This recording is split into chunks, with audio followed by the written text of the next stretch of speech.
Cameroon's National Communication Council. Many journalists, including myself, are not happy with the fact that political debates were actually suspended or have been suspended by the National Communication Council. According to the National Communication Council, it says that as of now, only campaign and election programs should be held, and this should not involve debate, political debate. Many have seen this as an attack, especially me, of press freedom and an attack of media. Now, after that came out, I decided that let me go and look at the text. Now, this is the same problem I've been raising, that Cameroon, the presidential decree seemingly has more powers than the constitution. The constitution guarantees freedom of speech and expression, but presidential decree presidential decree is actually what is holding this nation somehow back from some major issues. And when I looked at the presidential decree establishing the National Communication Council and reorganizing the statute of the National Communication Council, I then realized that there's a problem. There is a nuance. And that what the National Communication Council said is accordant with a presidential decree. Note, I don't like it. I don't like it, but it is accordant with a presidential decree. And that's why I've been saying that if we don't want something, let us do well to see how we can change it legally. Now, according to the presidential decree, which I have a copy, and I will read it, but I have also challenged it because it is void. And that is because that was done deliberately. It is ambiguous. It was done deliberately to actually penalize journalists that they may deem not like or may think that are against them, such that they will hide behind it and said the text stated that, and which is true because it's vague. And I've questioned it. That what do you mean by political debate? What do you mean by political debate? It's a campaign, talking about campaign, presidential election, not political debate. But let me read it. It says that.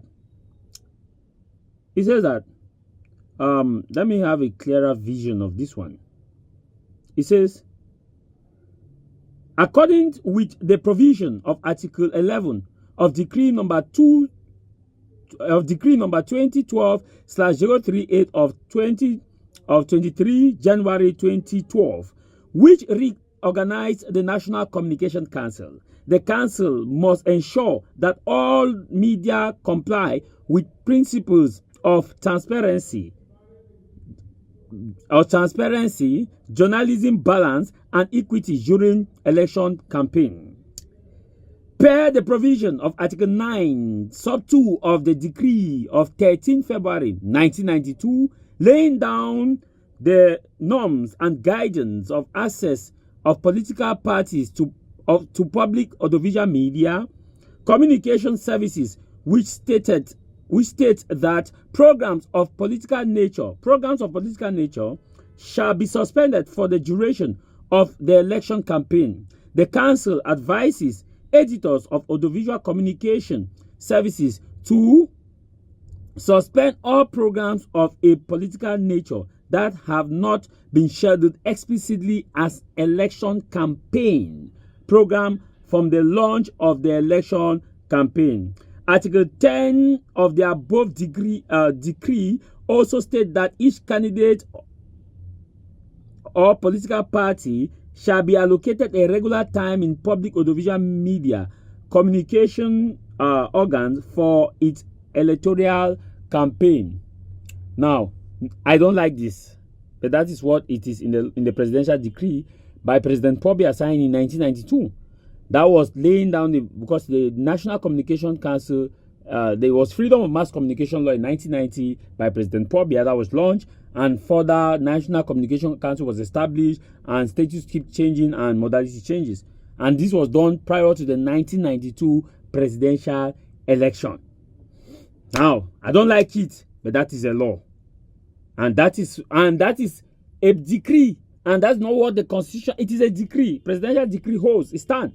And that's why we are saying that when a nation is ruled by presidential decree, there's a problem. I don't like it too, but that is what a presidential decree states. So those who have been asking and be saying, what is happening, I brought this for clarity. You've passed your GCE or baccalaureate And now it's time to choose a professional university that opens real doors to your future. Let us introduce you to the African Higher Institute of Technology, a career-focused institution that not only awards internationally recognized certificates, but also guarantees direct employment opportunities upon graduation through its solid network of partner companies and institutions worldwide. This school operates in collaboration with the Cameroon Ministry of Higher Education, UBA Bank, St. Francis Xavier Institute, Canada. Located in Yaoundé, Mendong, away from the noisy town, IHIT provides the following for its students: a free brand new laptop immediately after paying a registration fee of 25,000 francs CFA, free high-speed internet access on campus, hands-on professional training, mentorship from local and international experts, offering courses like local government in accounting, finance and administration, computer engineering, artificial intelligence, biomedical sciences, economics and finance, business and management, arts and education, law and public policy, agricultural sciences. Whether you dream of becoming a software developer, civil engineer, healthcare technician, or business strategist, IHT is your direct path to success. Apply now and take the bold step toward a future of innovation, professionalism, and global opportunity.